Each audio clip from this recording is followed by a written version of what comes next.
A valet looked at Clint Eastwood's old pickup truck and laughed. "Sir, premium guests use the front entrance. Your vehicle belongs in back." When the restaurant owner saw who was standing there, what happened next left 20 staff members stunned. It was a Friday evening in March 2018, and Clint Eastwood was meeting some old friends for dinner at Meridian, an upscale Italian restaurant in Beverly Hills. Clint had been going to Meridian for years. The owner, Carlo Rossi, was a friend, and Clint appreciated the quiet, old-world atmosphere that felt more authentic than most Los Angeles restaurants. Clint drove his 1992 GMC pickup truck, the same truck he'd been driving for over 20 years. It wasn't a collector's item or a vintage restoration project. It was just an old work truck, faded paint, a few dents, over 200,000 miles on the odometer. Clint kept it running because it was reliable, practical, and he saw no reason to replace something that still worked perfectly well. When Clint pulled up to Meridian's front entrance at 7 p.m., a young valet named Brandon Mitchell was working the stand. Brandon was 22 years old, fresh out of college, and had been working at Meridian for about 6 weeks. He was good-looking, confident, and took pride in his ability to handle high-end vehicles. On a typical Friday night at Meridian, he'd park Bentleys, Mercedes, Teslas, the occasional Ferrari. Brandon saw valet work as a stepping stone. He wanted to get into luxury car sales, and this job let him network with wealthy clients while learning about expensive vehicles. When Clint's old GMC pickup pulled into the circular driveway, Brandon actually laughed. Not a polite chuckle, a genuine laugh of disbelief. This beaten-up truck looked like it belonged to a contractor, not someone dining at a $200 per person restaurant. Brandon walked up to the driver's side window as Clint was getting out. He didn't recognize the elderly man behind the wheel.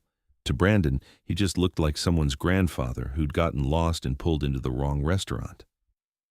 "Sir," Brandon said with a condescending smile, "premium guests use the front entrance and valet parking. Your vehicle would be better suited for the back lot. We offer complimentary parking there for service vehicles." Clint looked at the young valet. "This is the front entrance." "I understand, sir, but we reserve front valet for our premium guests. Luxury vehicles, you know. We wouldn't want to... Well, we don't want to create the wrong impression for our clientele. I'm sure you understand." "You're saying my truck creates the wrong impression?" Brandon's smile widened. He thought he was being helpful. "Exactly. Look, there's a great diner about 3 blocks down, Phil's Place, much more appropriate. You'd probably be more comfortable there, price-wise too." Clint stood there for a moment, keys still in his hand. At 87 years old, he'd experienced every kind of Hollywood pretension imaginable, but it had been a long time since someone had suggested he couldn't afford to eat somewhere. "I have a reservation," Clint said quietly, "under Eastwood." Brandon pulled out his tablet to check the reservation list, still convinced this old man was confused. When he saw the name Eastwood with a 7 p.m. reservation for 4 people, he assumed it was a coincidence. "Sir, the Eastwood reservation is for a party of 4. Are you picking someone up?" "I'm having dinner here." Brandon laughed again. "Sir, I don't think... Look, I'm trying to help you. This is a very expensive restaurant. The Eastwood party is probably business associates or something. You really would be more comfortable at..." "Brandon!" The sharp voice came from the restaurant entrance. Carlo Rossi, the owner, had stepped outside to check on the evening service. He'd seen Clint's truck pull up and had come out to greet his old friend. Carlo was moving fast, his face a mixture of horror and fury. "Brandon, what are you doing?" "Just directing this gentleman to more appropriate..." "This gentleman is Clint Eastwood, you idiot. He's been a guest at this restaurant for 15 years. Brandon's face went white. He looked at the elderly man standing calmly beside the old pickup truck. Really looked at him for the first time. The height, the build, the unmistakable face that had been in films for 6 decades. Oh no. Oh no, no, no. "Mr. Eastwood, I'm so sorry," Carlo said, shooting a withering glare at Brandon. "Please, come inside. Your table is ready." By now, several other staff members had gathered at the entrance, having heard Carlo's raised voice. A hostess, 2 servers, the sommelier, and the assistant manager, about 8 people total, were watching this unfold. Add to that several guests in the waiting area who'd noticed the commotion, and there were nearly 20 people witnessing Brandon's humiliation. Brandon was stammering. Mr. Eastwood, I didn't recognize you. I just saw the truck and I thought, you thought I was too poor to eat here, Clint said. It wasn't a question. No, I mean, not poor, just the truck is, I was trying to, you made an assumption based on what I drive. You decided I didn't belong here before I even got out of the vehicle. Carlo stepped between them. Clint, please, this is unacceptable. Brandon is new, but that's no excuse. I'll handle this. Your table is waiting. Clint looked at Brandon, who was visibly shaking now, probably calculating how quickly this story would spread through Beverly Hills and destroy any chance he had of moving into luxury car sales. How long have you been working here? Clint asked. 6 weeks, sir. You like the job? Brandon didn't know how to answer. Was Clint about to demand he be fired? Yes, sir. You want to keep it? Very much, sir. Clint nodded slowly. Then he did something nobody expected. He handed Brandon his keys. Park the truck wherever you think it belongs. Front lot, back lot, your choice. I'll be inside having dinner. I'll need the keys when I leave. Brandon took the keys like they were made of plutonium. Yes, sir, I'll take care of it. Clint walked into the restaurant with Carlo, leaving Brandon standing there with the keys to a 1992 GMC pickup and 20 staff members staring at him. One of the servers, an older woman named Maria, who'd worked at Meridian for 10 years, shook her head at Brandon. You just told Clint Eastwood he can't afford to eat here. I know, Brandon whispered, his face still white. Do you have any idea how much money he spent at this restaurant over the years? I'm going to get fired. You should get fired, Maria said. But knowing Mr. Eastwood, you probably won't. He doesn't usually make a fuss. Brandon carefully drove Clint's truck to the front lot and parked it in the best spot right next to the entrance, displacing a Mercedes that he moved to a secondary space. If Mr. Eastwood wanted his truck in front, it would be in front. Inside the restaurant, Clint was having dinner with 3 old friends, 2 directors and a producer, all of them in their 70s or 80s.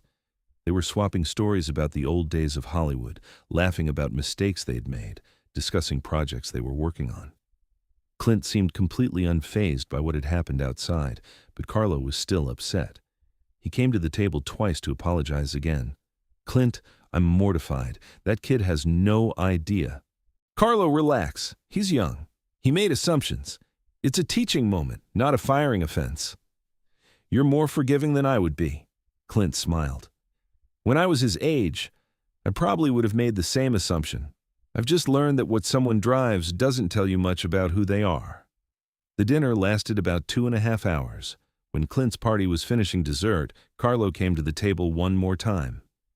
Clint, dinner's on the house. It's the least I can do after. Carlo, you'll do no such thing. I'm paying for dinner like always, but I do want to talk to Brandon before I leave. Carlo went to find the valet. Brandon had spent the entire evening in a state of dread, watching Clint's truck like it was the most precious vehicle he'd ever parked, terrified that someone would scratch it or that some new disaster would occur. When Carlo told him Clint wanted to speak with him before leaving, Brandon thought he might throw up. Clint came out the front entrance with his friends. They said their goodbyes, and his friends headed to their own cars. Then, Clint turned to Brandon. The young valet stood up straight, ready to face whatever was coming. I'd like my keys, Clint said. Brandon handed them over, his hand shaking slightly. Your truck is right here, sir, front spot. I made sure nothing touched it.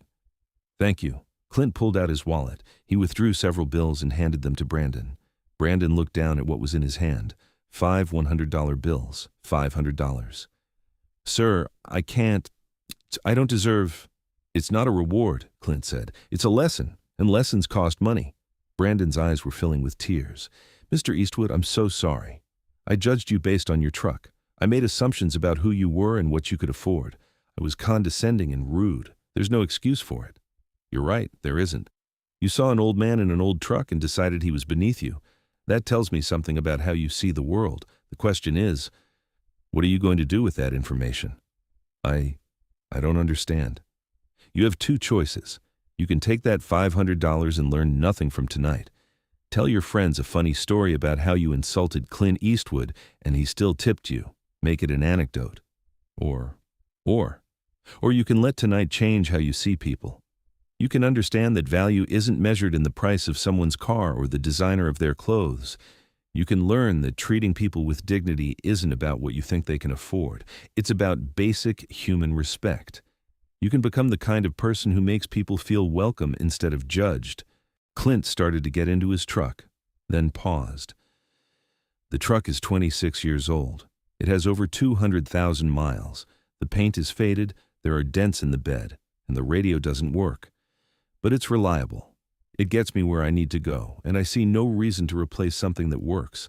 I could drive a different vehicle. I choose not to. That's the difference between can't afford and don't need to prove. He got in the truck and started it up. The engine rumbled, not a luxury car purr, but the sound of a working vehicle that had earned every mile. Keep the money, Clint said through the window. Invest it in becoming better, not richer, better. He drove away, the old GMC pickup pulling out of the circular driveway of one of Beverly Hills' most expensive restaurants, leaving Brandon standing there with $500 and the most important lesson of his life. What happened next became legendary at Meridian. Brandon didn't tell the story as a funny anecdote. He told it as a confession. He told every new employee who started at the restaurant about the night he judged Clint Eastwood's truck and learned that humility costs $500. Carlo Rossi started using it as a training story. We serve people, not bank accounts. Brandon learned that lesson. Make sure you don't need to learn it the same way. But the real change was in Brandon himself. He started treating every customer with the same respect, regardless of what they drove or how they dressed. The woman who pulled up in a 10-year-old Honda. He greeted her with the same courtesy as the man in the Lamborghini. The elderly couple in their older sedan. He helped them out of their car with the same care he'd give to anyone. Other staff members noticed, Carlo noticed, and within 6 months, Brandon wasn't just a valet anymore. Carlo promoted him to assistant manager specifically because of how he'd changed after that night. 2 years later, in 2020, Brandon was managing his own restaurant, a small Italian place in Santa Monica that he'd opened with money he'd saved and a small business loan.